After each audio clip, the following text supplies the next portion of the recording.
Honorable Leader of Government Business. Thank you, Mr. Chairman.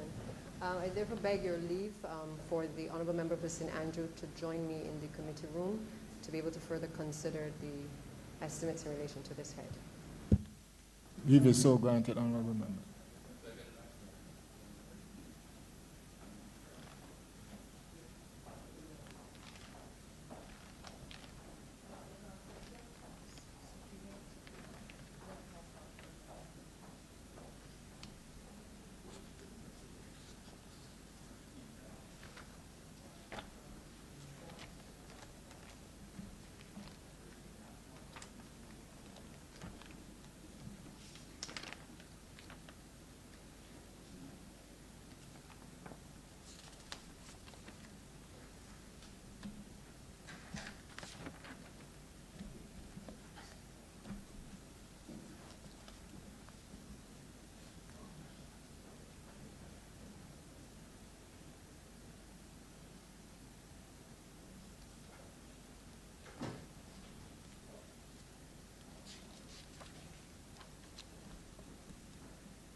Honorable Minister, you may now proceed, first of all, to introduce your team and give your opening comments.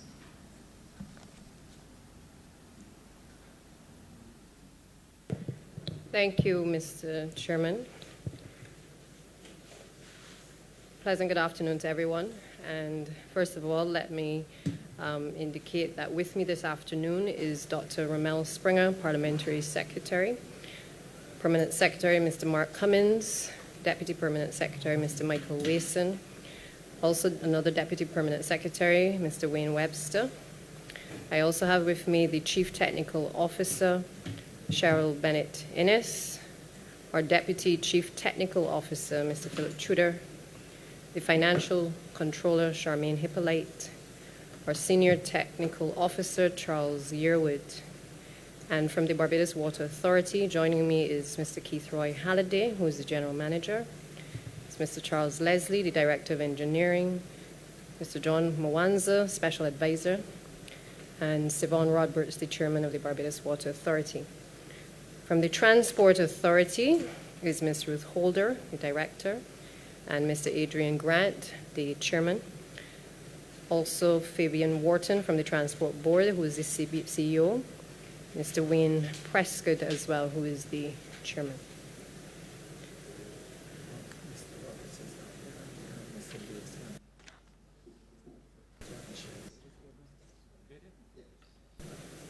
I'm told Mr.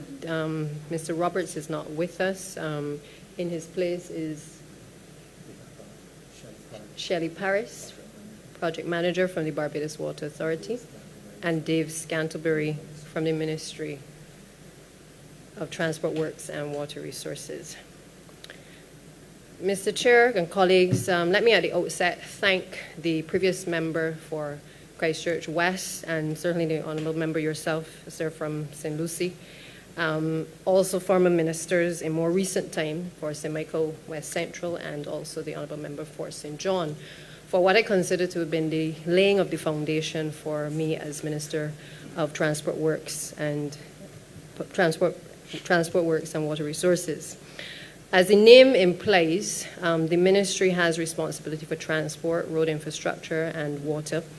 And I'm particularly mindful that in order for us as a country to generate economic growth and to improve the social well-being of Barbados, it depends primarily on the effective and efficient functioning of the infrastructure that I've so mentioned, and of course, by extension, the investments which govern the management of these resources and their further development. We have responsibility in this ministry for maintaining a historic 2,500 kilometers of water distribution and transmission mains, the majority of which, sadly, are between 50 to 100 years old. And it comes with a number of challenges of maintaining an adequate supply and also preventing wastage.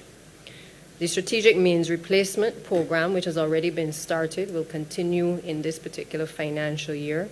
I think it is has been certainly spoken about quite a bit in relation to the record of this administration to try to replace 120 kilometers of water mains. Already we've seen the relief that has been brought to the parishes of St. Joseph, St. Andrew, and St. John. There may still be some teething problems, but we do feel, certainly in the ministry, that we have made significant strides in bringing relief to a number of the residents in those particular communities. And certainly since I've become the minister, we've had an even greater thrust on dealing now with the northern parishes of St. Lucie and St. Peter. Plans are already underway for us to establish containerized desalination plants at Collington and Hope Plantation in St. Lucie. And there has also been an upgrade of the St. Stephen's and Lodge Hill pumping station. And this is in progress as well, with the intention over the course of the next few months that the Barbados Water Authority will have the ability to move water from the Ionics desalination plant into the Shop Hill system to ensure that there is adequate supply of water to those surrounding households. Work is also ongoing at 5 new precast concrete water storage tanks at 4 locations across the island, again to further reduce the number of water outages. Of course, despite us doing all of this work, I think the public is well aware that there are still challenges, whether there are issues in relation to electricity and outages, or whether it is in relation to pumps from time to time, or even the cleaning of wells. Some things are within our power, other things are certainly beyond our control. But I can say that certainly in the last few weeks on coming to the ministry, that I have recognized that the staff at the Barbados Water Authority have been making best efforts to try to address the issues that have presented the public on every occasion thus far. We have also started the process of procuring 34 diesel generators, and they've been ordered and they're due to arrive around May of this year. And it is also hoped that, especially if there are national emergencies or even indeed power outages, that this will also help us to address the issue of low water supply. As it relates to the Transport Board, we have responsibility in the ministry for the board. It has, just like in the case of water, it has a majority age fleet, even with the additional 49 electric buses that we have ordered, which I believe we are all proud to say that we've been able to enter into the fleet of this country. And the good news is that we have another 10 buses which are planned for this financial year. The Transport Authority, which is responsible for over 9,000 PSVs in the sector, has been plagued with a number of service quality issues for a considerable time. I hope that on this occasion, as Minister, that being given this responsibility, that we can wrestle to the ground a number of the issues that are plaguing the society, particularly in relation to poor driving, in relation to the number of accidents on the road, in relation to the temperament sometimes of the drivers and the confrontations that we often see displayed in the public. And I look forward certainly to the stakeholder consultations over the course of the coming weeks as well. The time has now come for us, though, to address the bad behavior. I can certainly say to the public that we have regulations, which are the transport regulations, which are coming. It is our intention to be able to go back to Parliament, get those approved, and certainly be in a position shortly to roll out an extensive campaign to ensure that drivers who are on our roads going forward of the PSVs basically comply with a certain level of standards that allow us to be comfortable that we are safe when we use these particular vehicles. The intention this year is also to move towards the Barbados Mass Transit Authority, which will see the merger of the Barbados Transport Board and the Transport Authority. And I know that that is at a fairly advanced stage, and we hope that we can conclude our discussions over the course of the next few weeks with a view to bringing that to fruition very shortly. At the core ministry, we have responsibility for 1,960 kilometers of road infrastructure, street infrastructure, some traffic management, commuter travel safety and regulation, and enforcement. And let me just say that, back in 2018, this government had to prioritize roads. We had a situation where many of us who had been in opposition, for instance, did not have the benefit of a number of roads in our own communities being done. But by winning 30 seats, we had a responsibility then to prioritize in each of our communities the types of roads that we wanted to see addressed. And then ministers were able to assist us in this exercise, and we've done a number of roads in the course of the last few years to address the priorities that had been given. While we haven't gotten all done, in this upcoming estimates, it is our intention to continue the extensive road infrastructure program and to certainly help to build on the major road networks and to improve in particular a number of the community roads as well. Scotland District, I think it is fair to say within the last few days the Prime Minister of Barbados has signed an agreement, a framework agreement with the Ambassador from the People's Republic of China, and that has begun the process of the negotiation of a loan agreement with the Exim Bank for the sum of 230 million Barbados dollars. The agreement will obviously assist us in greatly for bringing relief to the Scotland District, which, again, for many of the persons who live in those areas, they've been crying out, in particular their MPs have been crying out for many years for some issues to be addressed in relation to road infrastructure and slippage. And we now have the opportunity over the course of the next few years to start the process of addressing these issues. In these estimates, you will see that we have not only accepted that we're going to be engaged in this loan financing, but we've also provisioned for professional services, making sure that we have the relevant oversight of the project, making sure that we have allocated funds for supervisory services for the project. Because I think it is fair to say that with a lot of these major projects, it is important that we provide that level of supervision to ensure that the roads are executed in the manner for which we intend. The next area, Mr. Chair, that I would want to just mention in my opening would be the Barbados Licensing Authority. I spoke a few weeks ago just about the issues that the general public had been raising regarding the Barbados Licensing Authority. It is no mystery that this has been an ongoing problem for the authority. The public, as you know, is able to renew their driver's licenses online. The over 70s are able also to do the same. There has been a process of modernization at the institution, but there have been some challenges in relation to ensuring that persons are able to receive their driver's licenses. I can, again, give the assurance, as I did just last week, that work is in motion to be able to ensure that those persons who have not received their driver's licenses as yet, that we are able to address the backlog. And as it relates to the modernization of the licensing authority, we are also not only dealing with that department, but we are also moving to the government electrical department as well to ensure that they can transition as well in terms of modernizing and digitizing their department. Work is already on the way in relation to the electronic vehicle registration system, and this will continue into this financial year. The EVR system is intended to help us to better monitor and enforce the provisions of the Road Traffic Act. There's an estimated 30% or about 30,000 vehicles on our roads that are currently unregistered. I'm sure the public, many people have had situations where they've gotten into accidents and persons were not properly licensed, and therefore this is a concern for all of the various stakeholders. And we've therefore invested in a system which we hope to now be able to address the issue of registration once and for all. I will speak to that more. I'm sure questions will come in relation to that, but just to say that this is the first step in us, again, helping to modernize the existing system.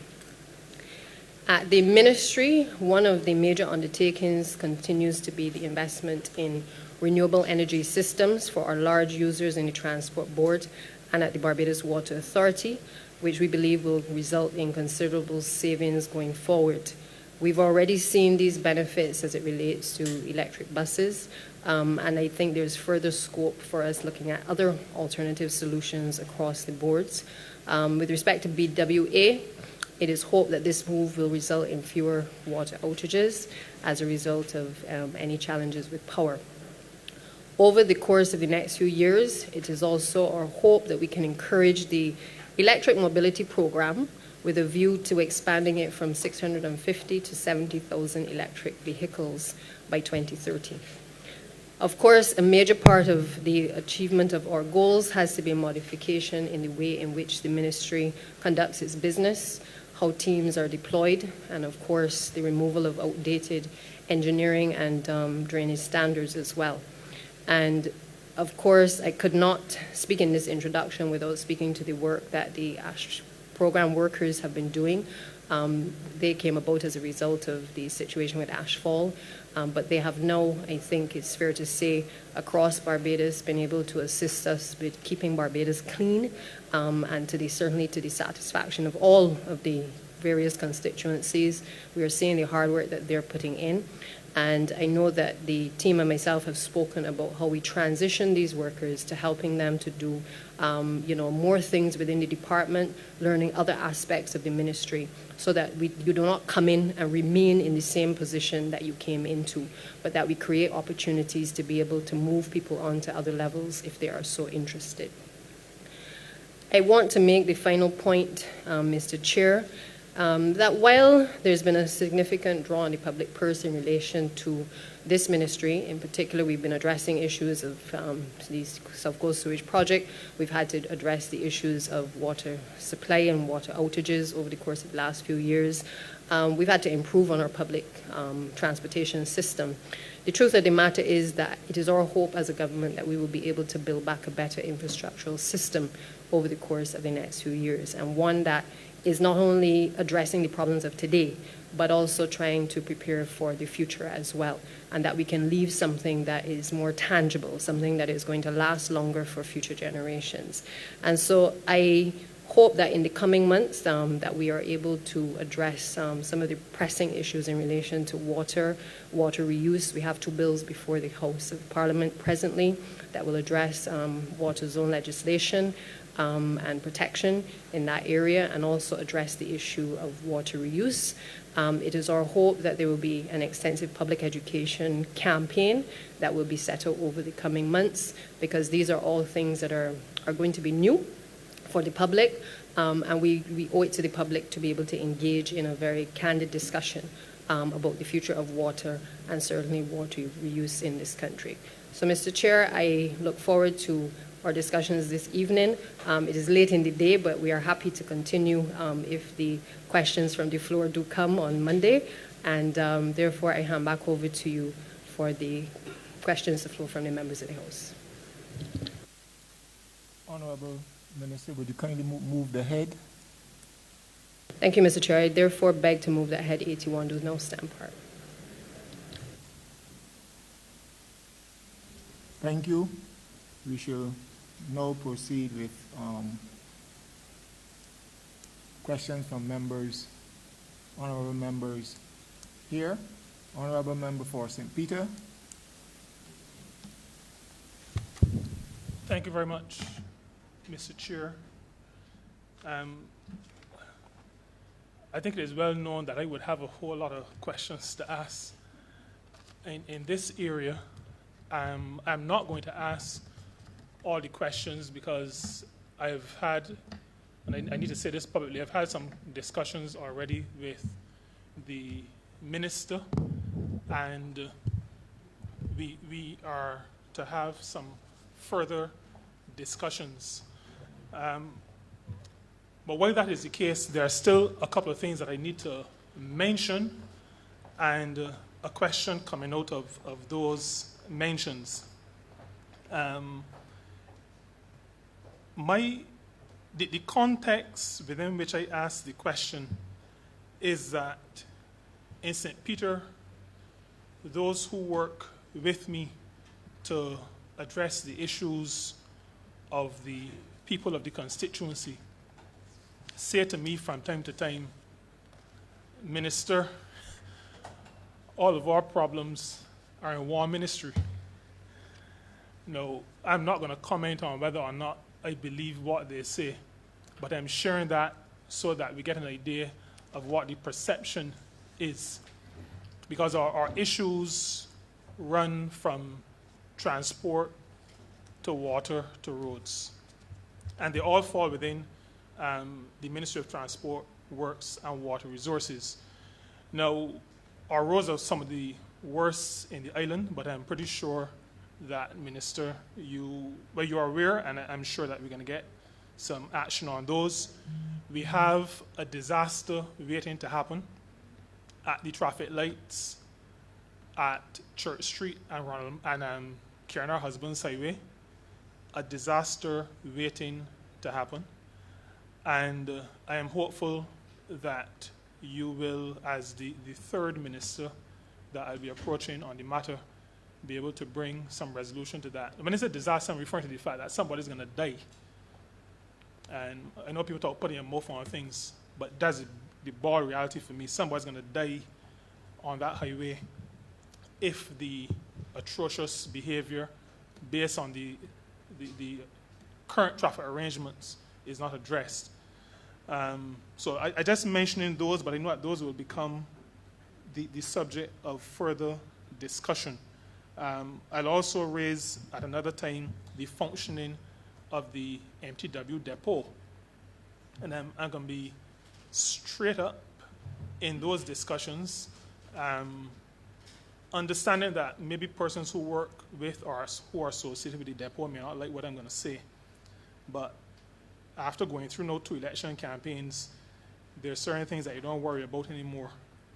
And you focus particularly on solving the issues or facilitating the solutions to the issues that face residents. The most pressing of which is water. And I note, Minister, that that is where you started. And I want to commend you for starting there because it suggests to me that you recognize that the provision of water is critical to life. And while I have issues with roads and transport, water remains the critical issue. You spoke to the mains replacement, and you mentioned the truth that the mains that we have are old. When the residents of Boscobel saw the tank going up in 2019, they were overjoyed, like I was.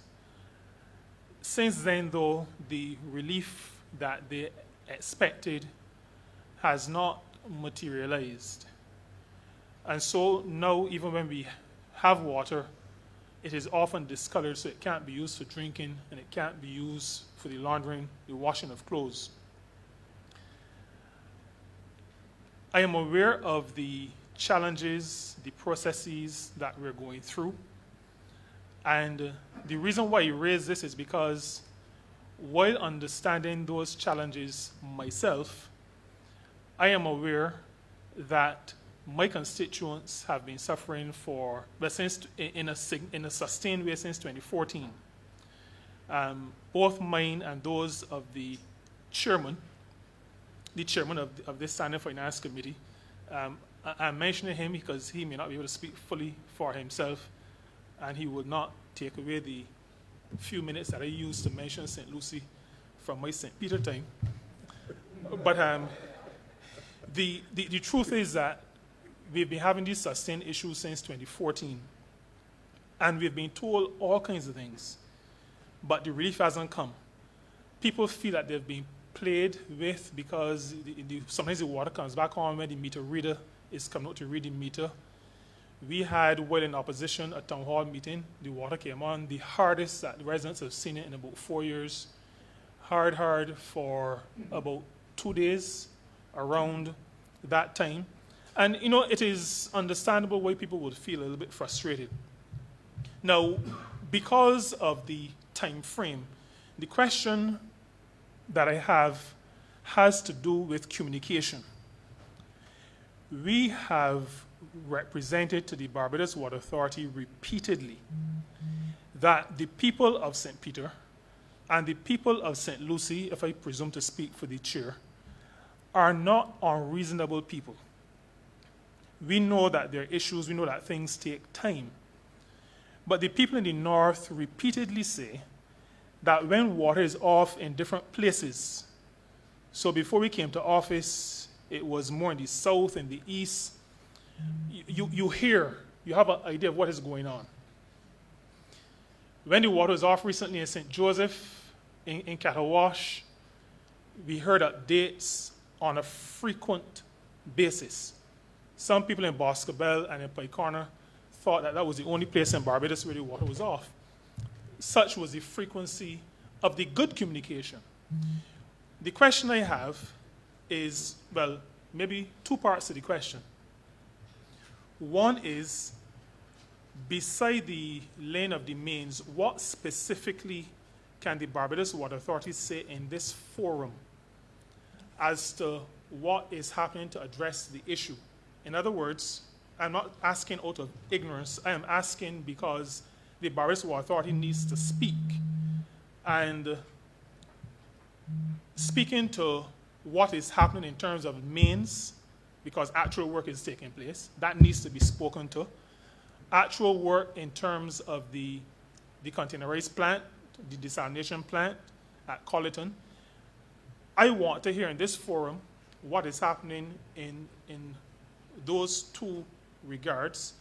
And then I want to hear from the Barbados Water Authority what is going to be done to communicate with the human beings who live in the north, who need water, who don't get good quality water, and who need to know what is going on. What is going to be done about the communication? So those are the two parts of the question. And I feel very passionate, particularly about the communication, because I believe that we have been hard done by due to the absence of good, sustained, fulsome communication from the Barbados Water Authority on the matter of the water situation, water supply, quantum, and quality in the north of the country. Thank you, Minister, and through you, Chair. Excellent questions, and obviously some which I know you have raised on many occasions. Also, the Chairman as well has raised them with me. We have spoken in relation to your constituency. In the first few weeks of being in office, myself and the Parliamentary Secretary took the opportunity to go into St. Lucie, not because we didn't want to go into St. Peter, but as you are well aware, Minister, you need to speak a bit louder. We're having a bit time. Okay. I was just saying that in the first few weeks of being in office, both Parliamentary Secretary and myself would have visited St. Peter, Mr. Chair, and we would have had the opportunity to see firsthand not only the discolored water, but also to hear from the residents firsthand some of the concerns that they had. I suspect the concerns that were expressed there are probably no different from the ones that we will hear in the parish of St. Peter, particularly because it related as well, Honourable Member, to the issue of communication. Some residents were satisfied that the tankers were going above the call of duty, and we appreciated that. But they also complained that there were some who did not come down the narrow roads to be able to deliver water directly to the little old lady who lives at the bottom of the gap. Some of them complained that they didn't hear the loudspeaker on the truck that accompanies the water tankers, so that they knew that the water was actually there and ready and available to them to be able to come and collect. We also recognized on that trip that we needed to have additional community tankers in some of the communities, which it is my hope that when we visit St. Peter, that we're in a position to identify what additional support can be provided there. But the truth of the matter is that as much as we might put out the PSAs and try to inform the residents, I personally believe that a lot of what we have to do is really to get on the ground and to talk to people and to explain to people what exactly is happening, what are the technical issues, but also trying to explain to people in a way that they can understand exactly what is happening in relation to the Barbados Water Authority's program. So I agree with you that the public education has to have two components, the traditional component, but it must also be focused on almost a ground campaign where people can ask questions, we can receive the feedback, and in turn, that action can be taken quickly to address those concerns as well. I would like the chairman of the the general manager of the Barbados Water Authority, Mr. Halliday, perhaps, and his team to perhaps address the more technical issues in terms of specifics on why St. Peter is not being serviced in the way that it should be.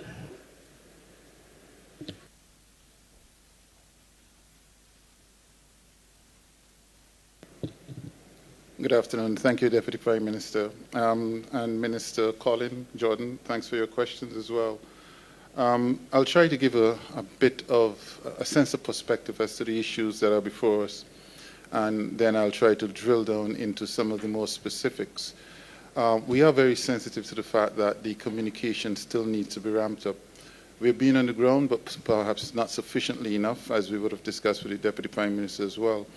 And therefore, we're putting in place a complete communications plan that we're rolling out even as we speak, going into the next several weeks. What I would say in terms of the action on the ground is that our approach for the resolution of the issues in St. Lucia and St. Peter, the northern parishes, is really multifold or multi-pronged. We have some solutions that we're putting in place, at least on an interim or medium-term basis. Then we have some solutions that are long-term. In any event, whether it's medium-term, immediate, or long-term, one thing remains very clear, is that we must pursue the means replacement program. We've started in earnest in the north in various sections, and in particular between Lambeth and Boscobel. And I mention that first because even though we have erected a tank, a reservoir at Boscobel, I know many thought that that was the solution to a lot of the issues. What the Boscobel Reservoir did really is to give us a more resilient form of storage. It replaced a reservoir, a tank that was decrepit and deteriorating, and allow us to put a new tank in place that could hold a little bit more water based on the integrity of that tank. But that was only part and parcel of a number of initiatives, and on its own will not solely solve the issues. And while we've tried to indicate that to many others, because it's a very visible undertaking, a very visible activity or project, most people thought that that would solve a lot of the issues.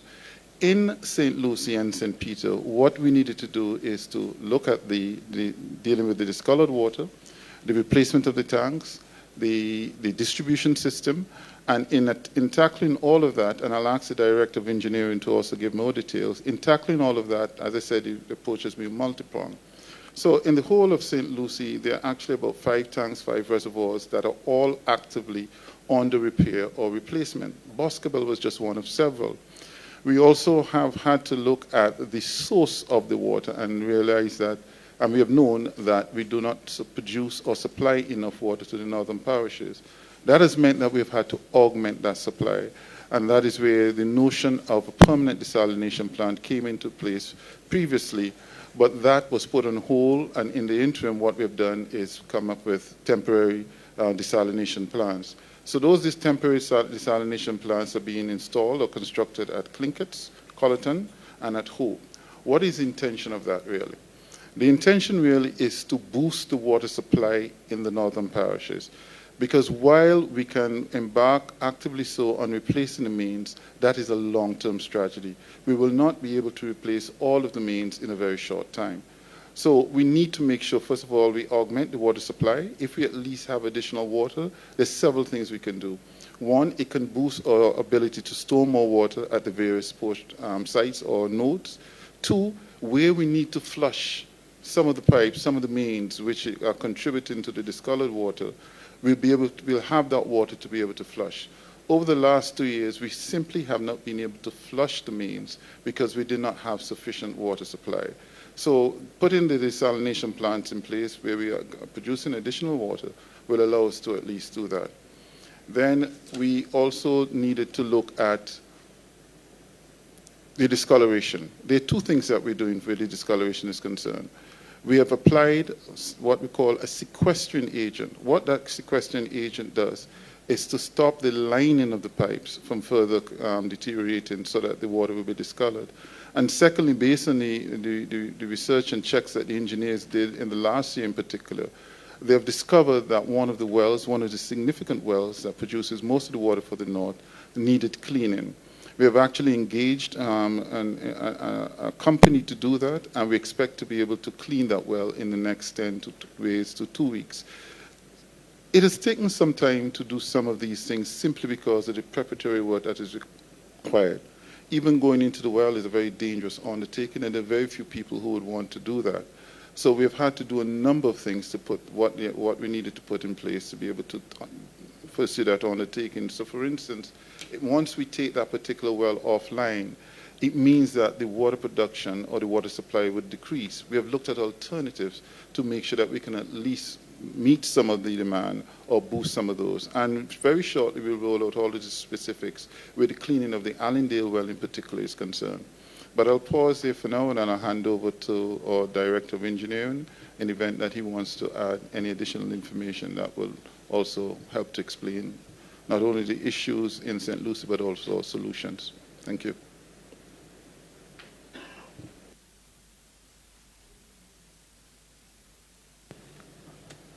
Okay, good afternoon.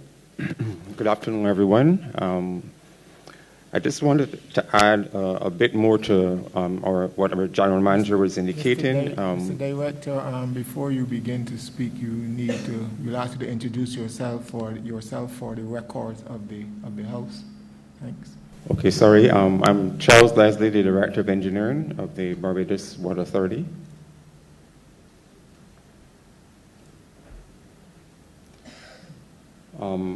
Okay, I just wanted to add, in addition to what the general manager was indicating, the network and the infrastructure, the pipe infrastructure in the north of the island is aged, as the minister indicated, and it is being approached in a phased approach. We are dealing with the replacement of some of the tanks, like at Boscobel and Half Acre. We're doing replacements there. After those replacements, we're also going to be looking at the repair of existing infrastructure. At Half Acre again, and at Lamberts, we're going to be doing repairs to those infrastructures there. That will address the issue of the storage, as the general manager was indicating, and allowing us then, once we have the water from the new sources, to be able to store it appropriately and efficiently. We are also looking at the replacement of the main infrastructure. What we've recognized is that the infrastructure in the north of the island is perhaps older in some instances than some of the other infrastructure, and we're experiencing more frequent bursts in some of the areas. For instance, in the Rockfield area, Pike Corner area, we're experiencing sometimes bursts on a daily basis, and we've recommended that, and we have a phased approach where we're looking to replace those mains in those areas. We have started with the replacement of the transmission mains first, because the intention is to move the water from the source into a storage facility, and those transmission mains has been a bugbear with us because they're breaking so frequently. As you correctly indicated, when the new reservoir went up in the Boscobel area, the intention then was to continue to pump from Lamberts to Boscobel, but bi-weekly or sometimes on a daily basis, we've been having breaks on the transmission main between Lamberts and Boscobel. So that was the first one that we had to address, and if you go to that area, you'll see the replacement of that main in that area. Across the length and breadth of St. Lucie, there are approximately 34 kilometers of mains that we have to replace to be able to bring a sense to reduce the frequency of breakages and to be able to bring more resilience to the network. And we have to do that in phases because all of the resources are not available. So in the first phase, we are going to be looking at approximately 12 kilometers, 12 of the worst affected of those mains to replace those. Then we are also looking at the addition of new water to the addition of new sources, the augmentation of the water supply in the area. At the Hope and at Colleton, we have done a considerable amount of hydrogeological work, and that really means that we are looking at how the water and the quantities of water that you have available underground in those particular areas. So we've completed drilling of observatory boreholes at both locations. We're in the process of assessing that information. Our contractor has indicated that by next week we should have the reports that would advise us where we can find new sources of water and the quantities that will be available and the quality that will be available in those areas. Then we will go about doing what we call the establishment of the well fields for the development of those sources. We have started the whole process of the procurement of the resources in terms of the plants, the pipes, all of those resources we've started to procure already, and some of them are on the island.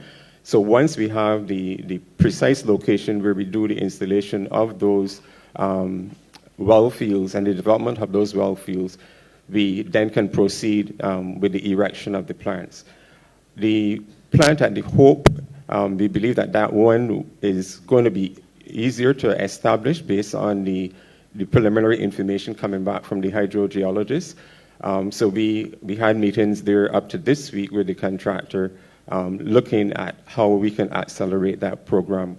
So I just wanted to add those bits to indicate that we are aware of the issues in St. Lucie, but we have come with a multi-pronged approach to be able to resolve those issues that you've mentioned.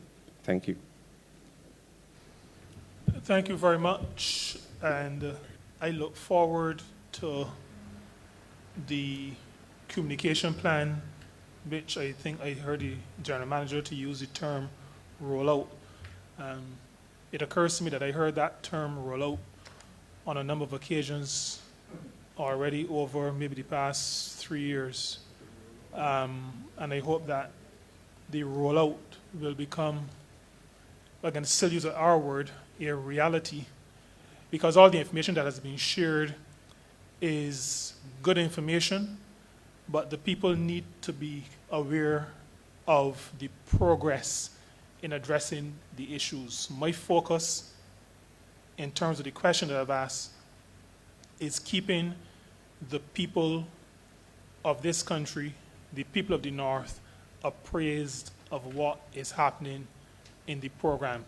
Thanks for sharing the information this evening, and I look forward to a continuation of this sharing so that people understand.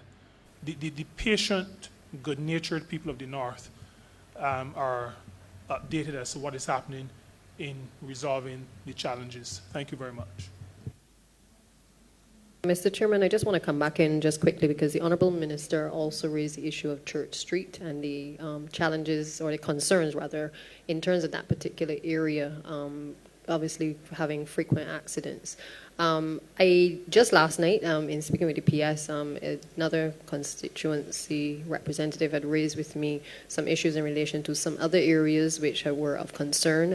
Again, as to why the accidents are taking place may not be particularly clear at this point in time, but I have asked for a full report from the technical officers to provide me with the information as to where are these accidents frequently occurring, and let us do a study as to what it is that can be done, if there's any validity in the allegations being made, because I believe that the longer that we take to address these issues, we end up with persons obviously feeling as though the ministry has not done sufficiently to be able to prevent death or injury in many cases.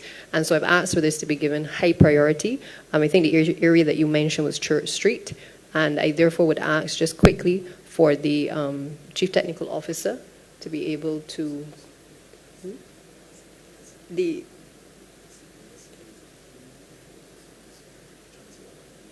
I would ask for the Transport Authority to just speak to this quickly.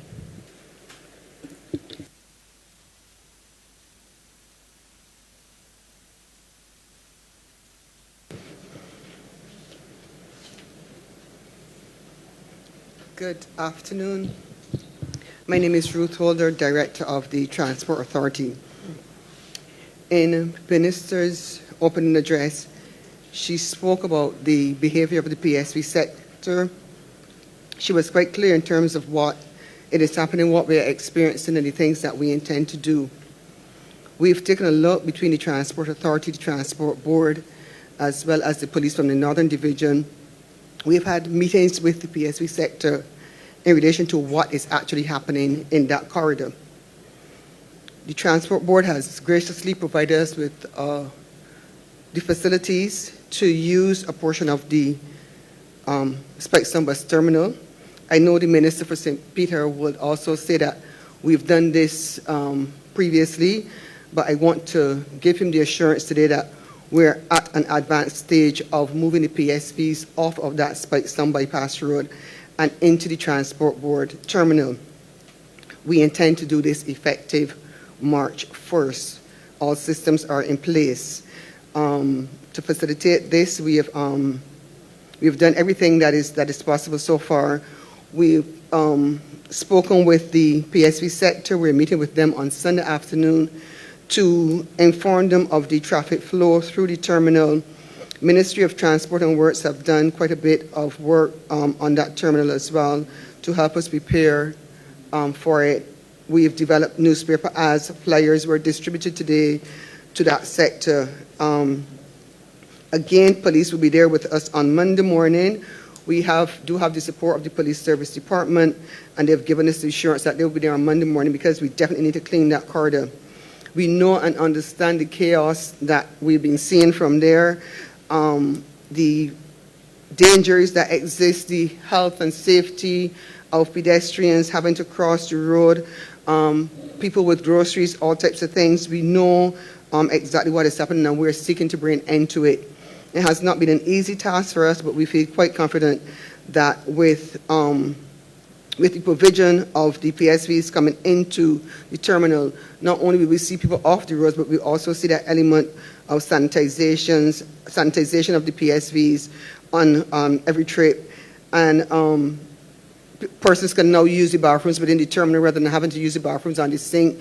So we looked at the entire element of it, and we're sure we can give the public of St. Peter and the traveling public of St. Peter the assurance that by Tuesday, March 1st, they will definitely see a difference at that location, and it will take some of the chaos and confusion off of the road there. I hope that I did answer the question. Thank you very much. That is some of the best news that I've heard in a long time, maybe since the development of vaccines for COVID-19. Really good news. I look forward to the first. I was promised a date, September 2020 or 2019, I think it was. That didn't materialize. But I feel confident that March 1st will materialize, and I really look forward to that and the people of St. Peter, but the people of the North, St. Andrew and St. Lucie as well, who use that terminal and that space. We look forward to regularity, to good order being brought to bear to the behavior in that space. Thank you very, very much.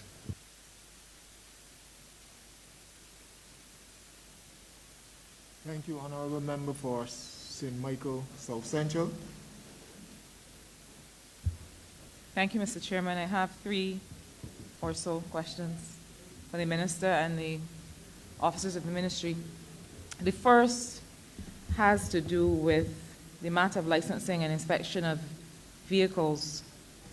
Both from the doing business perspective, I have been engaged and continue to be engaged on this matter You know, Barbadians, when they believe that you work in a certain area, have worked in a certain area, they will continue to engage you on things that they believe that you may have some capacity to understand. And second, from the small business perspective, I have in St. Michael South Central driving instructors, people who own small businesses where they sell vehicles.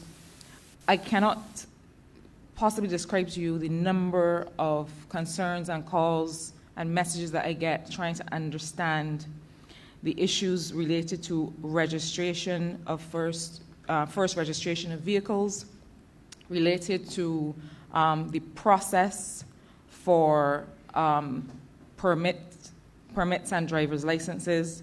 I hear from you, Minister, that there is electronic vehicle registration process that is underway. I hear from you equally that there is a backlog with respect to licensing and that there are efforts underway to deal with that backlog. However, I'm concerned about the relationship between the Barbados Revenue Authority and the licensing authority. A year ago, I took the liberty of learning from some people in the sector what are the steps that they were experiencing to be able to deal with first registration. It involved paying at BRA for a weight certificate and that taking 2 hours, going to the Pine to weigh the vehicle, that taking an hour, scanning the weight certificate and other documents and emailing to BRA and waiting for a response, having a barcode to proceed to shore pay, or having to deal with a request for further information, that taking up to 14 days, making a payment at shore pay, and then waiting for an email, waiting for an appointment to pick up distance stickers and so on. That was a year ago. I'm assuming that that has been resolved and that that has changed, that has improved. Well, that has changed because I'm still hearing concerns about issues related to registration of vehicles. Most of the concerns that I hear, even when the process changes or even when a step is improved, I won't suggest that no steps have been improved, but even when a step is improved, there seems to remain this vexing situation of the relationship between what the BRA is responsible for in the process and what the licensing authority is responsible for. And I'll be honest with you, Minister, before you came to the ministry, when other ministers were there, I would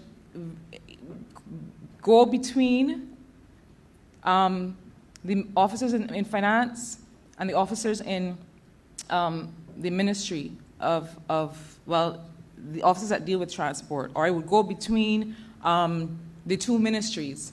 One department would say it is the other department would say it was that department.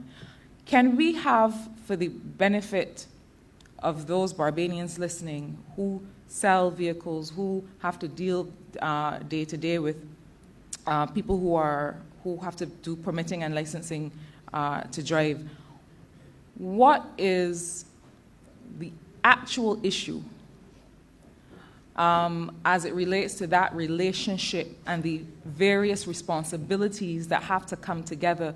Can there not be a situation where the licensing authority is dealing with the entire process, because it's not the only department that will have to take and handle payments?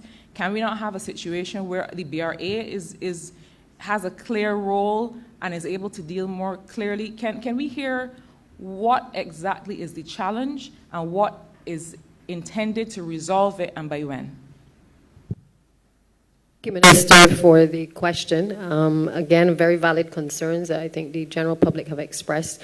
I'm going to ask the Permanent Secretary, who is due to speak with the Revenue Commissioner shortly in relation to this matter, because I think that he may be able to give a fuller explanation.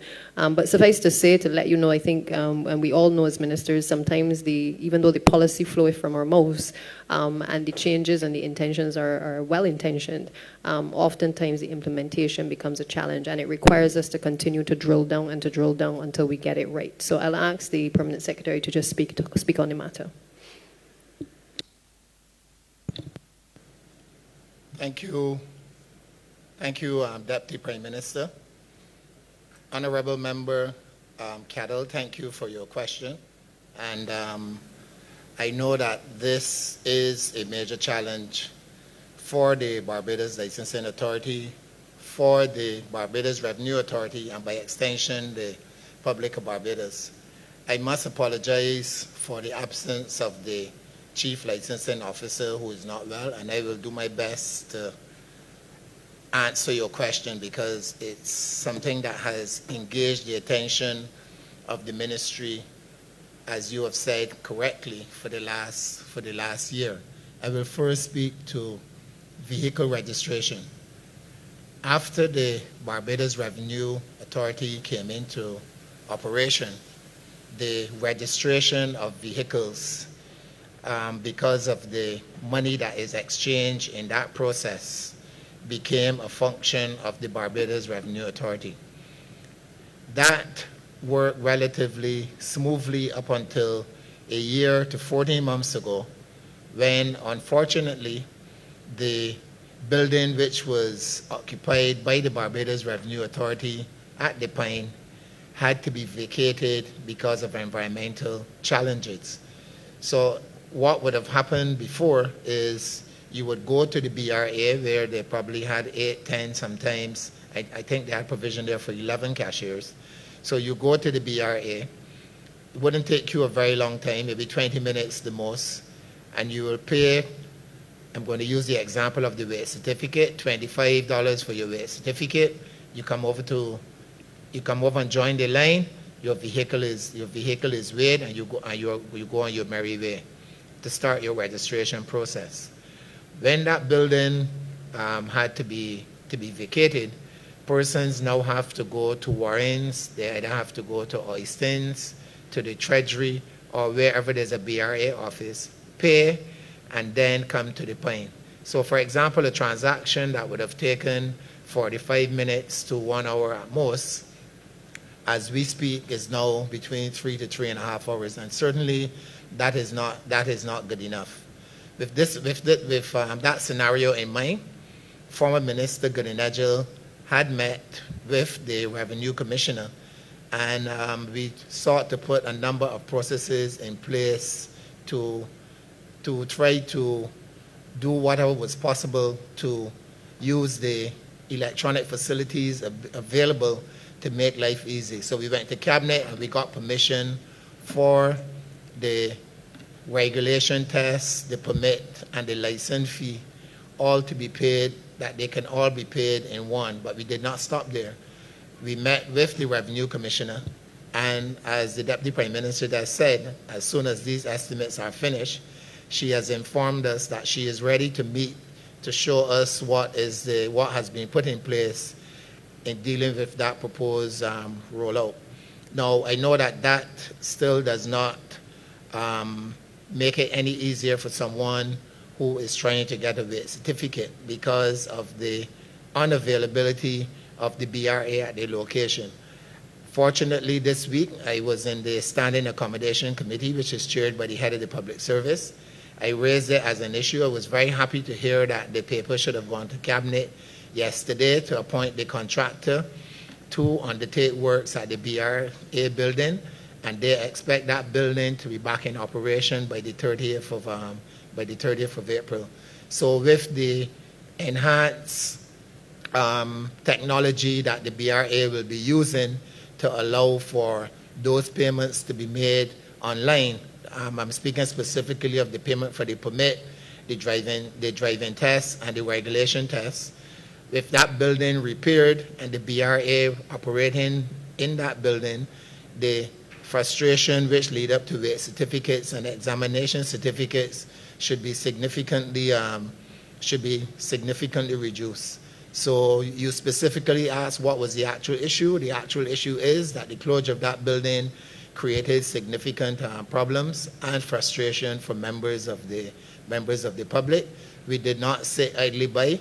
We sought to put a number of things in place. Something else that we also put in place, we went to Cabinet, we got permission, and everything seems to be happening this week, but only on Wednesday I got a response from the Chief Parliamentary Council with the draft legislation, which clearly states that the Barbados Licensing Authority will not be the sole agency in Barbados to weigh vehicles. So the Chief Licensing Officer has to provide a list of garages in Barbados, and we did meet with the garages through the, I think it's called the Automobile Dealers Association. They were very happy. They expressed great delight in being able to assist with the weighing of vehicles. It didn't stop there. We also went to Cabinet, got approval, is now with the CPC. The fee has been changed. So when you go to the garage to have the private garage to have the vehicle weighed, the consolidated fund will not be losing that $25. That $25 is going to be paid to the private garage and then obviously paid into the consolidated fund. But it means that instead of having to come to the Barbados Licensing Authority, the motorist now has the option of going to any of these registered garages to have the vehicle registered. As we speak, they can go to the garages to have a roadworthy certificate, but now they will be able to go to the garages once the legislation has been amended. And as I said, the CPC sent down the first draft, which our principal council is currently reviewing, and that too will remove some of the significant pressure placed on the limited number of examiners at the licensing authority, because I'm not making any excuses, I'm being very real.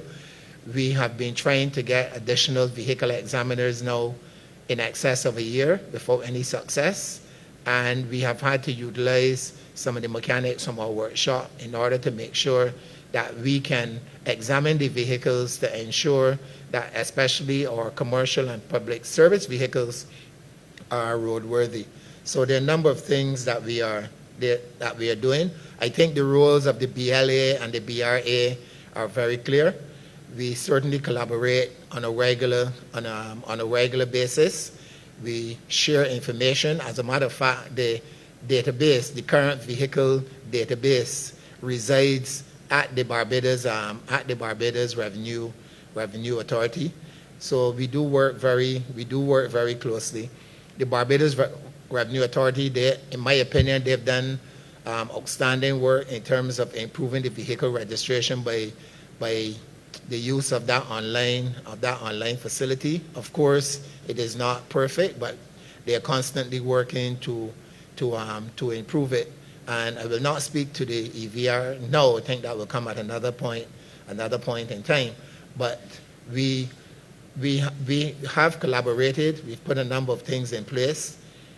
We think that we have improved our services to the public. Certainly within the next, I would say, 2 to 4 weeks, when the legislation is approved and when the legislation is proclaimed, and we can advise the public of the garages that they can utilize. We can advise the public that you can now go online and pay for your regulation test. You can pay for your permit, and you can pay for your driver's license. That all of these services will enhance will allow members of the public to be better facilitated, and also for us to deliver a better service to members of the public, because at the end of the day, that is what it comes down to, the quality of service that the Barbados Licensing Authority can address. And I can say in closing that the Deputy Prime Minister has latched on to that. Every day she asks me about the Barbados Licensing Authority. As a matter of fact, I sometimes I feel as if I'm the Chief Licensing Officer. Maybe that's why he's not available this week and I'm here answering these questions. But that's the reality of the situation. And Honorable Member, I hope I have not only answered your question, but provided some information which you can hold us to, because we are very, very close to being able to roll it out. Thank you.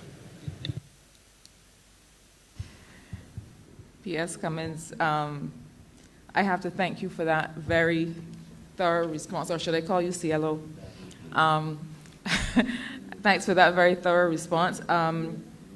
You are right that I will be holding you and the ministry to the rollout of those steps, but I am very happy to see these practical steps that show an understanding of what is happening. I feel as if I'm going to get this recording and clip this answer and pin it to my social media pages, because I think the public needs to hear, but I also think the public needs to be able to hold you and the ministry accountable for when these things will happen. So I will be following up. Thank you very much for that. Quickly to my second question. We know that we are already experiencing supply chain issues. Given recent international events, I think we can only expect those to get worse. But even prior to those recent events, we have been discussing issues related to the supply of sand for the major capital works and the major construction boom that we are already in this country. Supply of sand. Recently, I'm hearing that there are issues with the supply of concrete blocks, all kinds of other inputs for works of different types. My question has to do with Minister and your team with the issue of inputs and being able to plan for some of these supply issues. There's not just the physical inputs for works, there's also the fact that you have an extremely ambitious works program, including roads. I would know because some of the resources, Minister, that you're executing, I worked very closely with your team to be able to secure, including the CAF loan program, etc. So there's not just the inputs, but there's also the issue of the number of companies that are available locally to carry out the works. And added to that, there is the question of your project teams inside the ministry, and whether you do have the project executing units, different project executing units for some of these programs. And then finally, you do have a sub-program that relates to the purchase of general purpose equipment. In 21-22, the revised estimate spoke to about $1.5 million. In these estimates, we're looking at $930,000 allocated for the purpose of procurement of equipment. The forward estimates look a little bit more lean, just $30,000 over the coming 2 years. And I know that the CAF program, I believe, does allow for the procurement of general purpose equipment. My question is, with respect to equipment, with respect to inputs for construction and general works, with respect to the companies locally that can be contracted to carry out this work, and with respect to your project executing teams in the ministry, are you satisfied that you, in terms of your procurement planning and in terms of your resourcing of this program of work, that you are equipped to carry out all that is before us in these estimates? Thank you, Minister, for the question. And let me just say that I want to just thank you as well for a lot of the foundation work that you have laid as well, because you were very instrumental in allowing us as part of the economic team to access a lot of the funding that we have now to be able to execute. I think is a valid question in relation to supplies, and certainly for the last few weeks that has been engaging our attention, whether it's been with the Barbados Water Authority or even internal ministry, looking at what we are seeing appearing on a regular basis where suppliers, contractors are raising the issue of access to a lot of the inputs. And there have been variations in contracts. For instance, they've also have raised the issue of being able to have access to the supplies, because I don't think it's any mystery in terms of what has happened as a result of the COVID pandemic, that there are lots of shipment issues. So I think the first point to start from is that this is not a Barbados problem. This is a worldwide problem that everyone is facing. There are, just like we had the issues with sourcing PPE, similarly, there is a race across the contractors certainly in Barbados and across the world to be able to have access to materials. And so that is a very real concern for us. I know that in the first 2 weeks we had many discussions regarding whether we had enough pipes, for instance, on island that we could get started on a number of our projects as well. Under the Complant project, we were able to, in a sense, drill down, because, as I said, we do not want to have a situation where we cannot execute, because the projects are all large projects. And so we were able to drill down to make sure that we could start with what we had here, but also working with the suppliers to be able to get the necessary materials onto the island. You raised the issue of workers as well in terms of teams, and I can say that the entire ministry has been impacted as well as a result of COVID. So we have had a number of persons not being able to fully turn up for work. A number of the teams by the Barbados Water Authority or the ministry have been impacted and caused significant delays in terms of people being able to turn up for work. And that has presented some delays. Again, I want to reiterate that these are not deliberate problems that we've created within the ministry, but these are unfortunately a result of the times.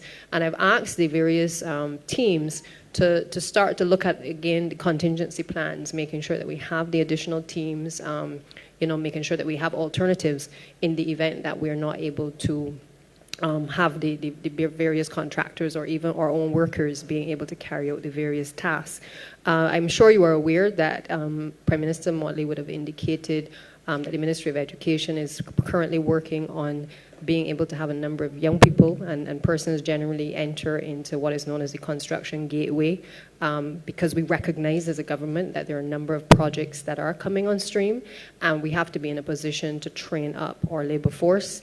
Otherwise, we will have that common problem that people lean on persons from outside to come in, and we therefore want to make sure that we're able to equip our people with the opportunities to take advantage of being trained to be able to enter the market force.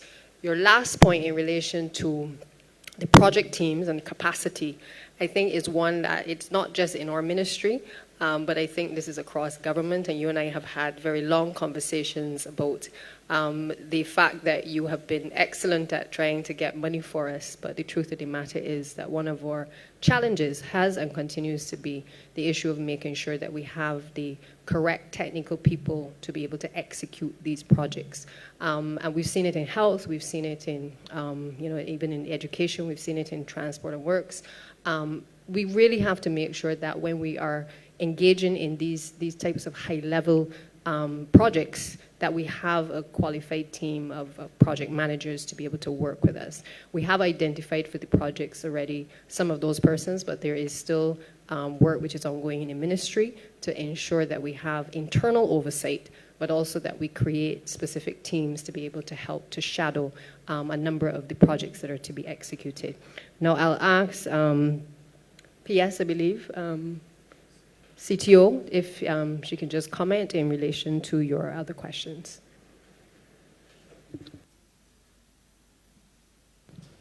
Hello, Cheryl Bennett-Innes, Chief Technical Officer, Ministry of Transport Works and Water Resources.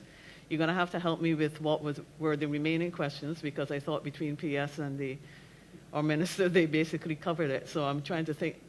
I can't remember what was left.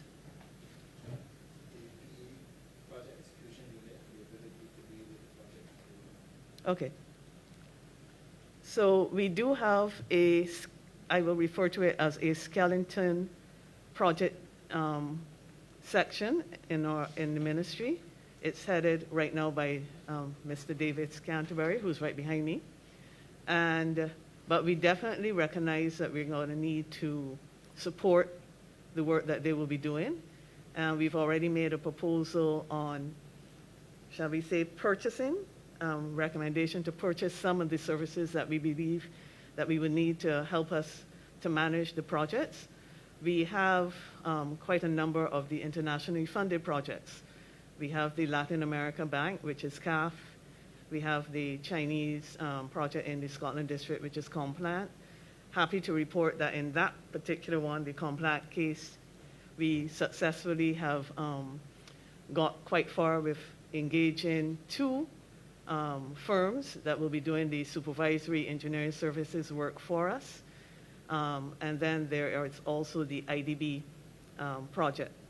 And we hope to be also, we have already engaged some of the engineering, supervision, and other consultancies for those projects. So we're getting some help, but the ministry lost quite a number of its technical staff, not just to during the retrenchment, but we are a growing older group, and some of us have retired, some of us are near retirement, and some of us are not sure how much longer we can last.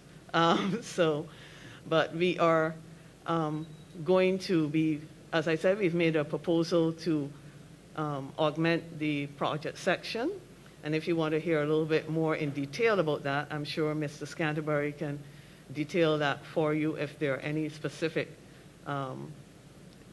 areas that you want to hear about how we're going to beef up the project unit. But we have that proposal in hand, and we believe that we will be, together with the limited resources that we still have at the ministry and the help of our private consulting partners, we will be able to manage the projects quite well. Thank you. I don't necessarily need to hear details on the project team composition, but just a caution that, you know, with the CAF, the IDB, with the various projects, there's a temptation to use the same project team to execute. And when I look at this public sector investment program, Minister, that you have responsibility for, it is large, and it will require several balls in the air at once, so that the individuals may not be able to manage, and indeed it may delay execution. I didn't hear too much about the equipment, but perhaps it can come in under my final question, which has to do with your sub-program 525, improvement to traffic management. And it, for me, prompts the question on a plan that this government has had for some time, which has to do with a new, and I believe, Minister and PS, I believe that it may be contemplated under the CAF program, which is a sector-wide approach program, which looks, I think, which looks beyond infrastructure and hard works to other kinds of projects.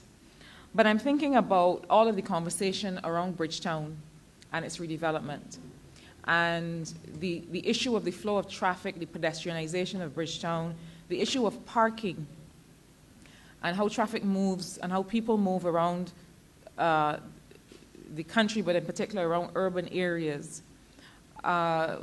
Whether it is contemplated that the plan around pedestrianization of Bridgetown and Greater Bridgetown area to smooth and to be able to address traffic management, but also the parking, and the fact that when we first contemplated the parking issue, it was not just to address traffic management, but it was also an economic enfranchisement effort to say to individuals that parking garages provided an opportunity for Barbadians to invest. It is a pretty straightforward income stream. It is heavy on capital in the beginning, but doesn't require much maintenance throughout. And there was a plan to be able to have parking satellites and shuttle services and so on to be able to smooth the flow of traffic in and around Greater Bridgetown area. Related to that is the issue of traffic calming measures. And, you know, I'm sure that many members have constituents who reach out from time to time and suggest traffic calming measures in the streets where they live. I can say that in St. Michael South Central, those requests have come frequently, have been made to the ministry. The area, for me, that is not very transparent is how those decisions are made, whether there's a benchmark for when there will be responses to those requests, and whether there could not then be a more complete plan for traffic calming measures in particular areas of the country.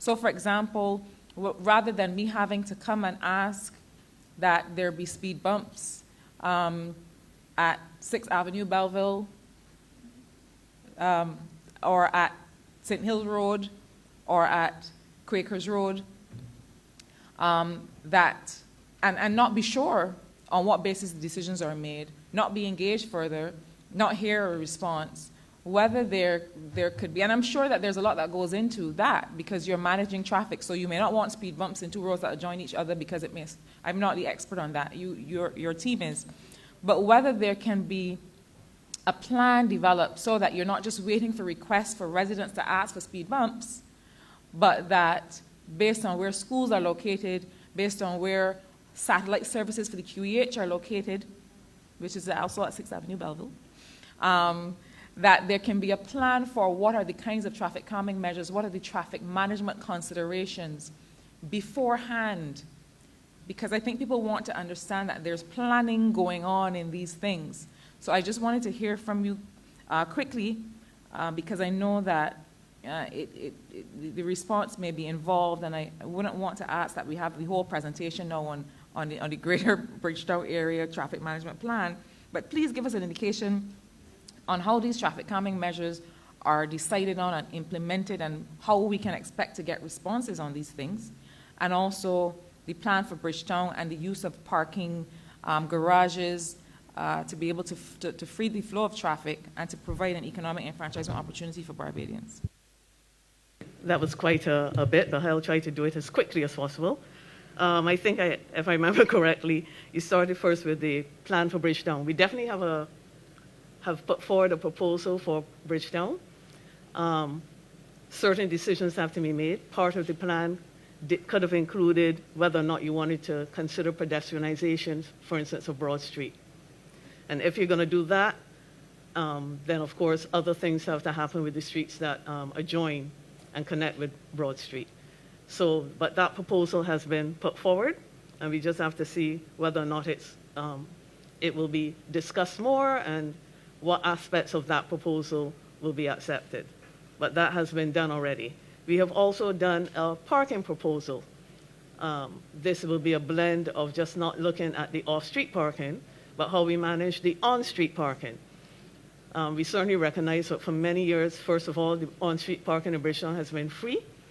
That is typically not the way the rest of the world goes, because your parking in your main city on street tends to be a rather prized possession, shall we say. So to have it free is a little bit odd. And also the fact that in Bridgetown in Barbados, the on-street parking is occupied by people that work in Bridgetown all day. So no revenue, and they are taking up spaces for, say, someone that might want to pop into town to do quick business or to have lunch. You're forcing them into the off-street parking spaces where the all-day workers should be.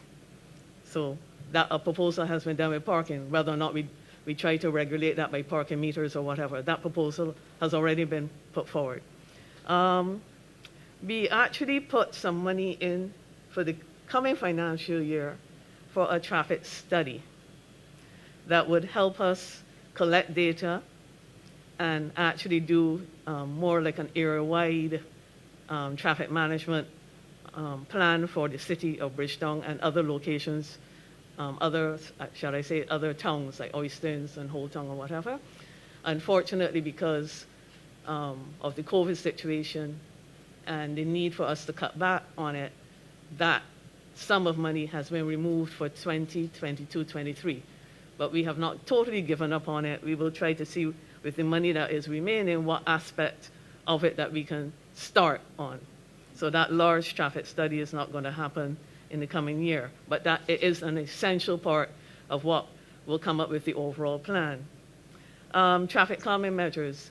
Those are usually put in place in residential areas, as the name suggests, near schools as well, near facilities, as you mentioned, hospital, because obviously you want the traffic to be going slower in areas where you expect people to be walking or where you expect people will be vulnerable, people might be moving around.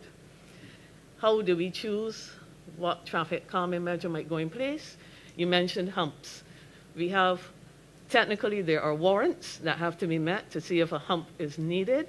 It has to, it's called a speed hump for a reason because it's used to slow the traffic down. But the warrants are things like how many vehicles are in a particular road, how many of those vehicles in that road are going over a set speed limit, and when are they doing it.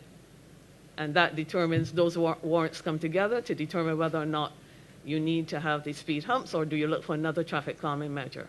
That could be erecting lower speed limit signs or perhaps putting some sort of marking on the ground that can help calm the traffic as well. It's not always that the humps are the preferred option for calming the traffic. We have suggested as well a group of other, I would say, comprehensive plans that are looking generally at traffic management, that takes into account things like public transport, whether or not we should be looking at different areas for other hubs for our public service vehicles rather than the existing terminals that we have.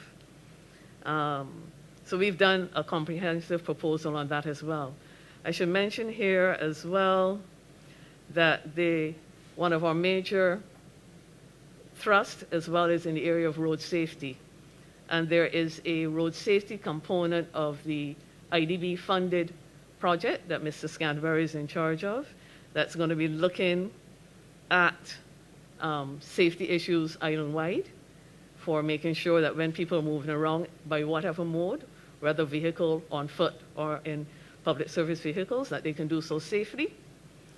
And I think Sorry, that's if I could just clarify the question on the traffic calming measures. Thank you, CTO.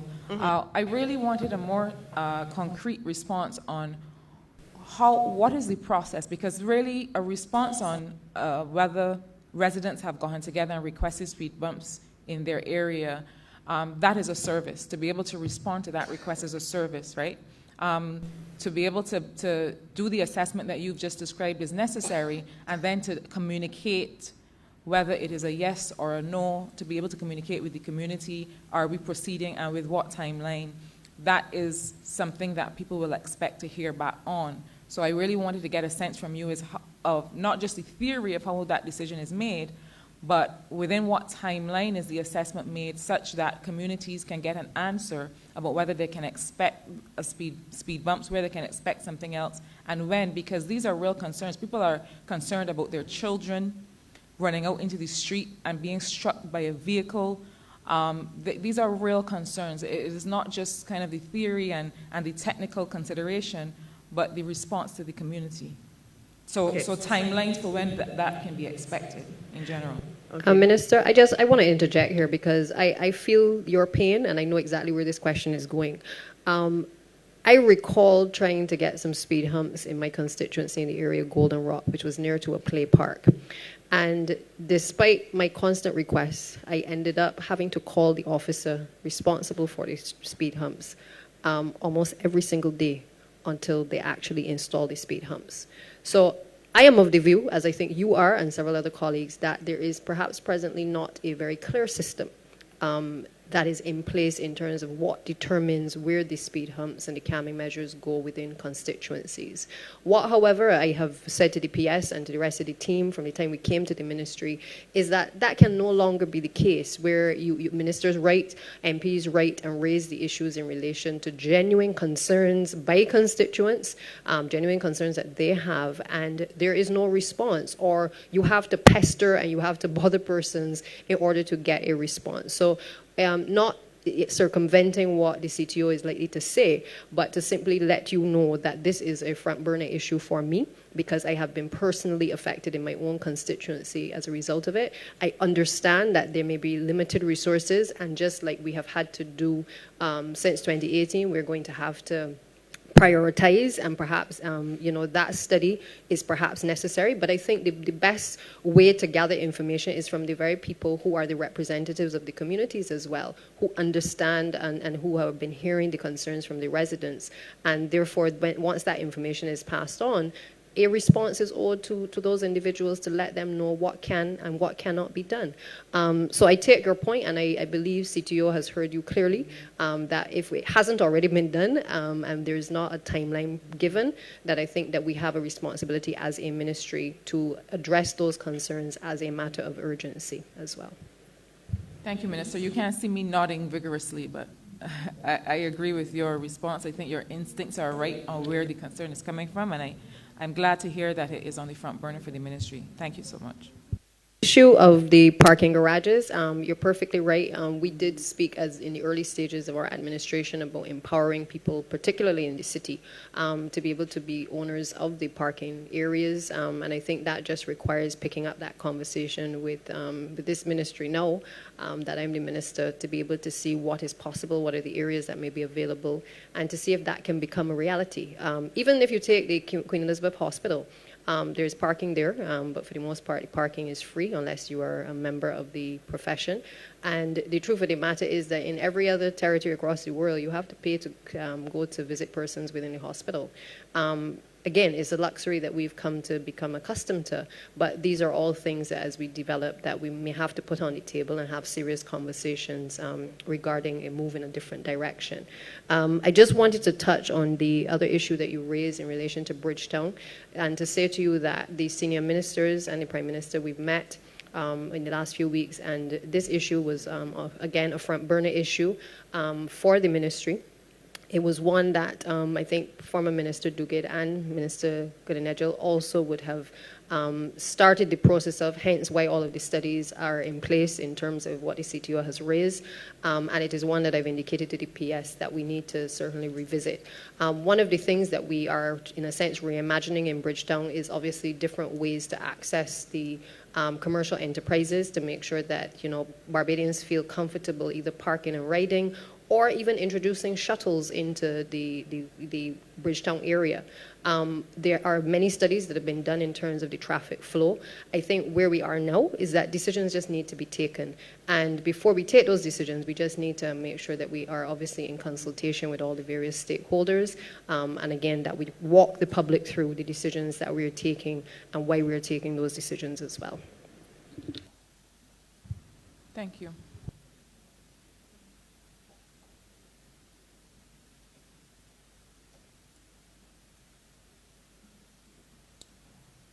Thank you.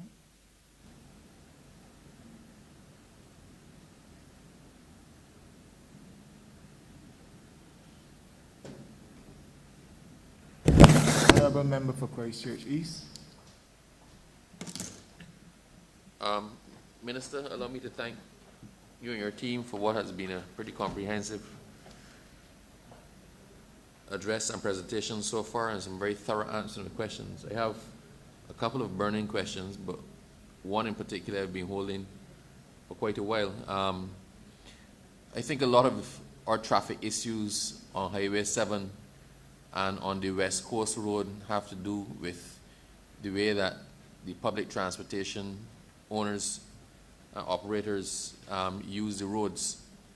I was stuck behind a vehicle going up to Old Town, and literally the vehicle at no point in time got past about 40 kilometers an hour and was quite often less than 30. But because of a steady stream of traffic coming in the opposite direction, it was unable to pass them. And when I finally got past, the road was clear, but there was a long line of traffic backed up behind the PSV. And it happens on Highway 7 as well. A lot of our traffic congestion is caused by the operation of the PSVs and some of the public transportation vehicles, and they seem to have no care and concern for anybody else. They don't use the laybys, and I remember when the PSVs fought for the right to use the laybys that were previously reserved only for the transport board buses.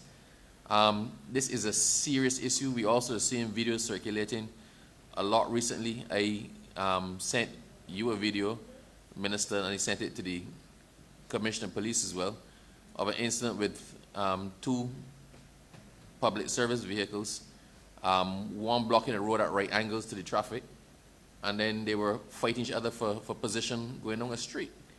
Now, what is the ministry's plan to deal with this?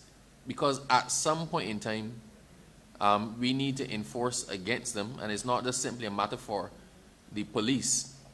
But if persons are applying for license and licenses are renewable, and you have information about some of the vehicles that are doing complete nonsense on the road, then what is the plan for the ministry? What are you looking at this year to try to get this under control? It's not just about safety of other users of the road. It's not just about the safety and insurance of coverage for the passengers in the vehicle. It's also about general law and order and lawlessness. Minister, for your question. I totally and wholeheartedly agree with you that something has to be done in relation to a lot of the lawlessness that we see on the roads. I think there is general consensus amongst the associations. I haven't had the opportunity to speak with them, but based on what they have red flagged to me in correspondence and certainly in preliminary conversations, I get a sense that they too are concerned regarding the operators and what they've been seeing as well on our roads by a number of them. Now, I know there have been discussions that have taken place with the Transport Authority, and I'm going to ask Ms. Holder to weigh in on this as well, because there are some regulations, as I'm sure you're aware, that we had initially approved, which have been further amended and are due to come back to Cabinet shortly for approval. But again, as I said in my opening, that we have to now have a very zero-tolerance approach to bad behavior on the road. And it has to come to an end. And I think that it is not that we want to take away the living of anyone. I think we have a responsibility to all Barbadians and certainly persons who visit our shores to do the responsible thing and to make sure that people are properly trained, particularly because they are offering a service to the public, that the owners of the vehicles as well have a responsibility to those drivers and certainly to the general public to make sure that they are satisfied, that the persons understand the road traffic regulations, that they abide by the rules that are governing our roads, and that they do not participate in lawless behavior on the roads. But I'll let Ms. Holder speak to this issue a little bit more deeper.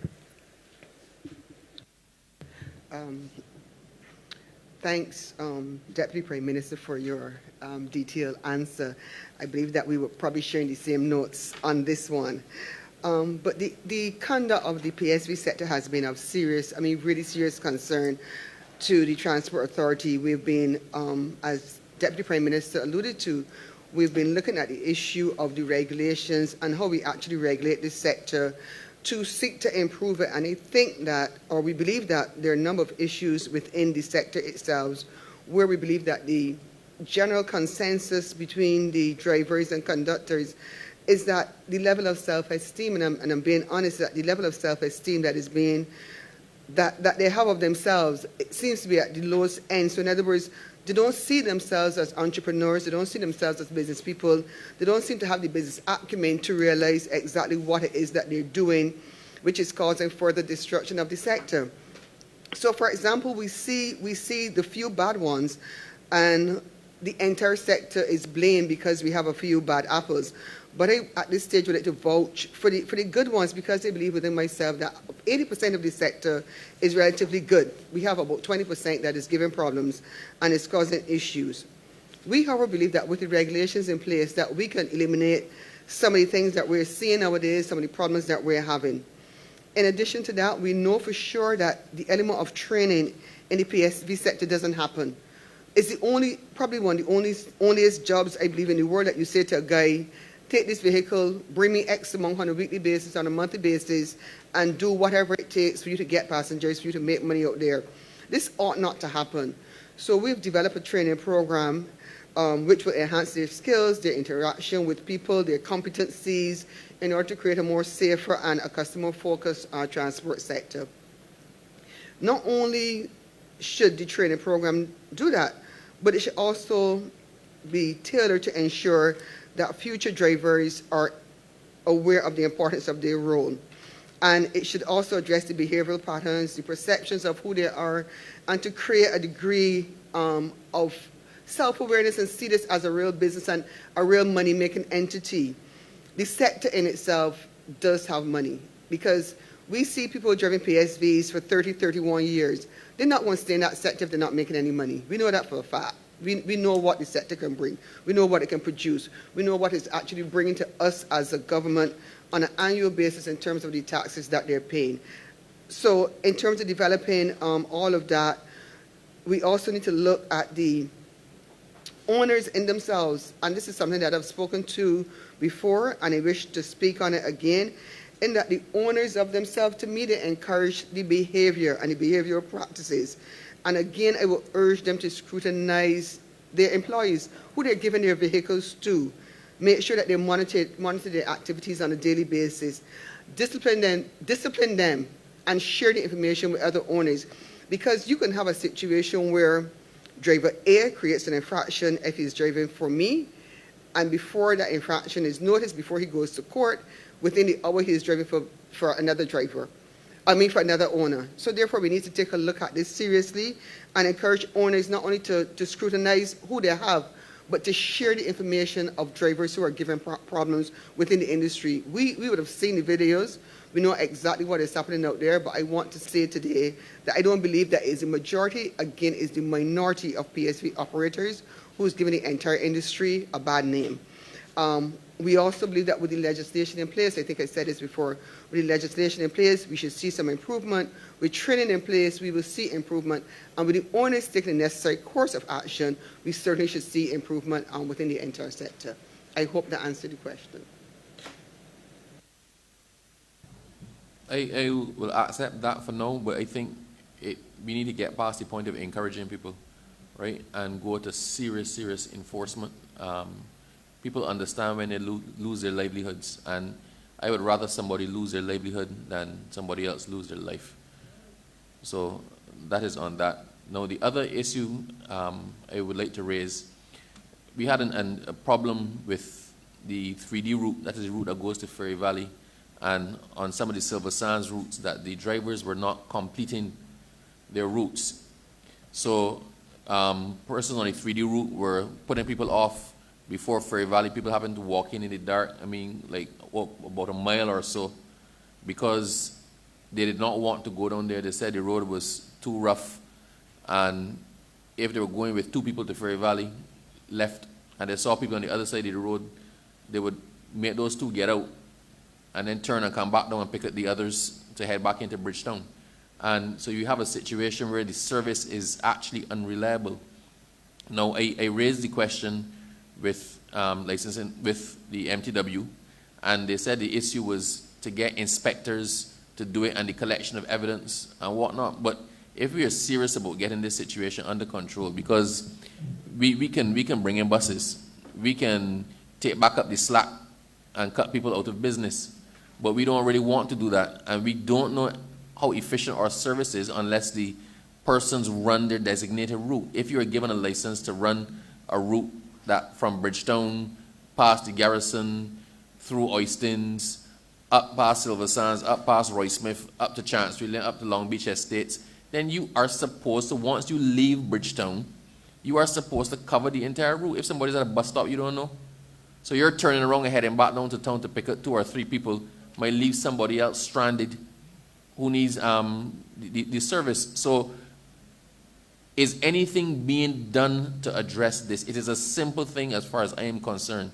If I am given a license to run a route, then when I leave the origin, I must complete. I must go to the very last stop before going back to the origin from where I originated from. Now, we need to think outside the box.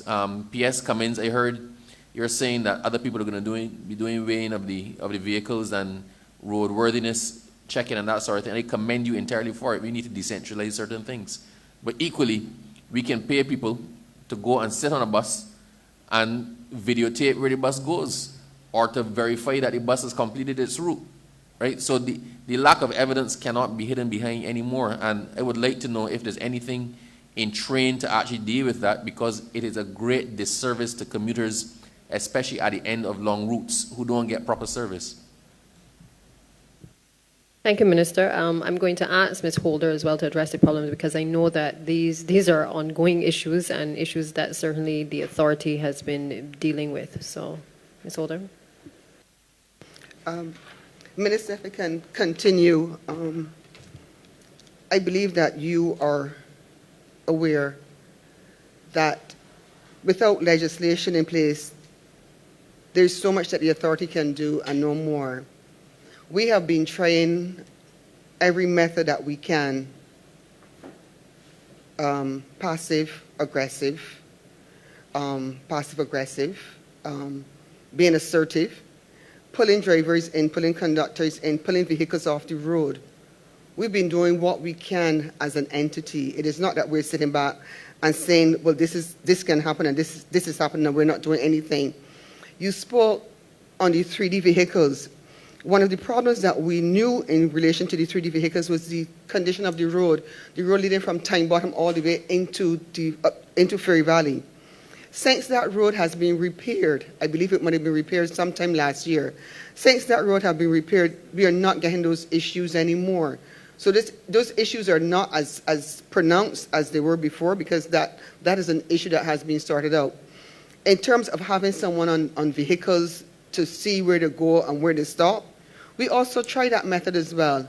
But again, without legislation, that method also fell through the cracks, because we had attorneys who came to disciplinary hearings and would indicate to us, well, how can you charge a man for this? Because why are you doing that? What authority do you have to do this? And it came down to the issue of who issued the permit and who actually has the authority to do anything in relation to the permit. So we did have some legal issues in relation to putting people on the vehicle and what was the purpose of the person on the vehicle. So we did have some issues with those. But as I said before, and as the Deputy Prime Minister said, once we have the legislation in place, the regulations in place, there's a lot more that we will be able to do. So now the onus is on the powers that be to get the legislation in place, which would give the authority more bite to what they actually have right now as it is. I hope that did answer your question, Minister. Thank you, Ms. Holder. And just to say that the bite is coming, because we have the regulations, the revised regulations after the various meetings, and as soon as the estimates are over, those are coming to Cabinet again for approval. Minister, I hear you, and I hear Ms. Holder, and Ms. Holder, I don't actually entirely agree with you. The fact is a license is issued for a vehicle to run a certain route, and one of the terms of that is that you have to complete your route.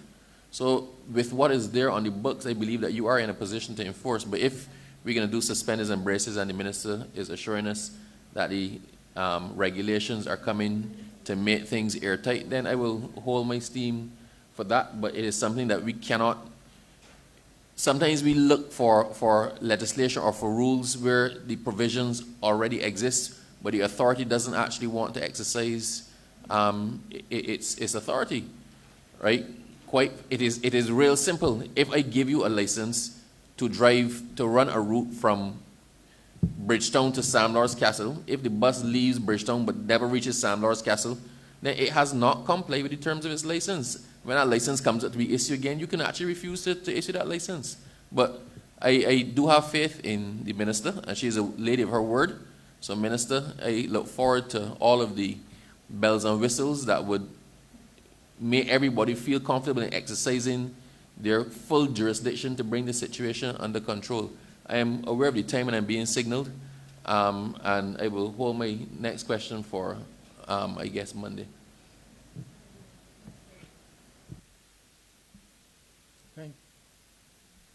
Thank you, Honourable Member. We shall now break. Honourable Member for St. James Central. Thank you, Mr. Chairman. Mr. Chairman, I want to move that your report progress is honored the Speaker and ask for leave to sit again. The question is that I do now report progress is honor the Speaker and ask for leave to sit again. All honourable members in favor, please say aye. Aye. All honourable members against, please say nay. He thinks the ayes have it.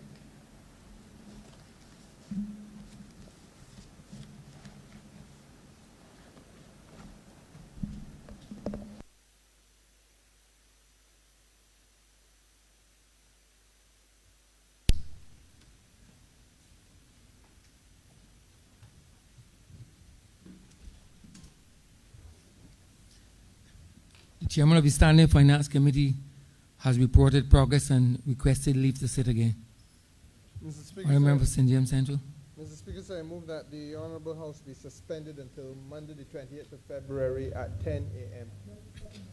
The question is that this Honourable Chamber be suspended until Monday the 20th day of February 2022 at 10 a.m. in the forenoon. All those honourable members in favour, please say aye. Those against, please say no. We think the ayes have it. This Honourable Chamber stands suspended until Monday the 20th day of February 2022 at 10 a.m. in the forenoon.